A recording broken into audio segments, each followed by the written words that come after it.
Allah Taala insanları ve cinleri özüne avadet etmek için, özüne kul olmak için, özünü tanımak için yarattı diyen videomdan soň iyileşlerimizden biri hem 7-24 mescitten çıkman namazı kap bolýam diýip sorapdyr. Zariyat surasyny okapdyk. "Ve ma halaqtul jinne vel insa illa liya'budun." İnsanlar we jinleri maňa kul bolsunlar diýip yarattym diýe ayet kerimede. O taýdaky kul sözü, kulluk sözü diňe namaz däl. Namazam şu kulluk sözüniň içindäki bir zat ýöne diňe namazyň özü kulluk däl. Kulluğun bir näçe görnüşleri var. Indi Allah Taala şu taýda ayetde diýjek bolýan zadynyň iki tarapy var. Mysal üçin birinji Allah Taala şey diýer. Siz diýe öz nefsiňize kul bolma. Siz öz güýjüňize kul bolma. Siz öz puluňyza, ondan soň tanşyňyza ýa-da wezipeňize kul bolma. Asyl maňa kul boluň diýer.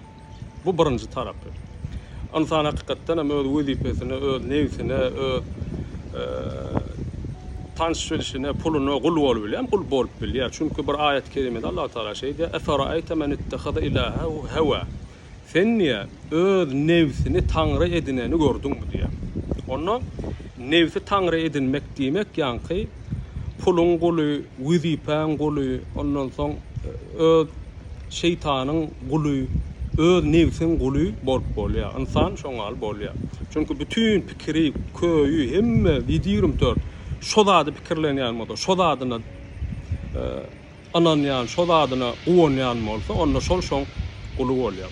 Allah Taala şey diýer: "Siz asyl men kulum boluň" diýer. 7-24 ýankylatlaryň pikir eden üçin insan soň halal, haram näme aýyrman şo zatlaryny gazanmaga ýa-da gazanan zadyny elinden ýitirmemäge çalışýar. Onu Allah Taala diýer ki, halal ýerde boluň, men kulum boluň. Men emrim boýunça ýaşaň. Bu ýanky meseleň birinji tarapy. İkinji tarapy oňa kul bolmak diýmek. Alimler awadatyň iki görnüşi bar diýer. Bir açyk görnüşi, bir hem ýapyk görnüşi, ýani zahir görnüşi, bir hem batyn görnüşi diýip aýtýarlar. Açyk görnüşi insanlara emreden şu İslamyň şertleri: namaz, zekat, orada we haç. Bu açyk görnüşi bolýar we haramlardan uzak duruň. Ondan soň halalatlar gazanyň. Bular açyk görnüşde edilen awadatlar. Biram awadatyň ýapyk görnüşi we ýapyk görnüşi näme bolýar? Mysal üçin başyňa bir bela dert gelen wagty Allah Taala başgalyryp närazylyk bildirmän, şoňa sabr etmegen bir kulluk bolýar, awadat bolýar. Ýa-da ömrüňe şuňalak net edýän: "Allahym, maňa ömür berseň men sana diňe namaz okujak" diýip net edýär. Diňe namaz okujak diýip net edende 5 wagtyna namaz okuyan we bütün durmuşyňy namaza görä saglýan, işiňi namaza görä saglýan, gazançyňy namaza görä saglýan, şoňalak niyet bilen ýaşan üçin şu bütün 5 wagt namaz okuyan okumadyk, okuman inniki namaza garaşan wagtlarynda da şo niyet bilen şoňa garaşyp namaz üçin ýaşaň üçin şu arasyny naklar. Adı näme? Awadat eden ýalyk şu namazyň sogawyny Allah Taala berýär. Muňa da ýapyk awadat diýilýär. Awa. Çünki ayet kerimede näme diýär Allah Taala?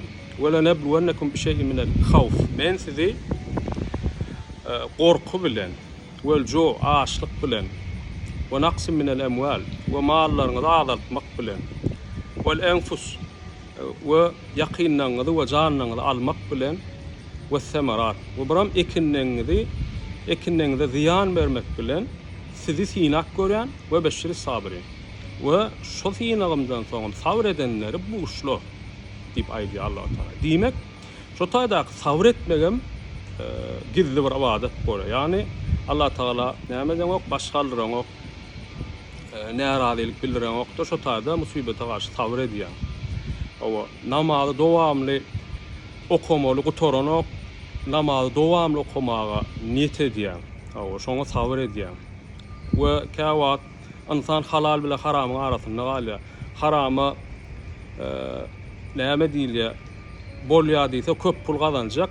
Şo taýdan haram bolan üçin şo pullun däniýe jaýýarda halal seçýär. Bula mene Allaha gulluk bolýar. Şo taýdaky newsiň gulu bolany diýmek gullugyň näçe? Gulluk diňe namaz bilen ibaret däl, namazdan ibaret däl.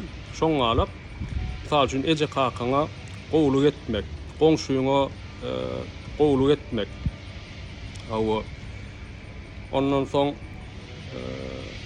hastalıklarda sabır etmek. Bulan ähli jesem näme? Yapık ibadet diýip aýdýarlar we bulam ibadete girýär.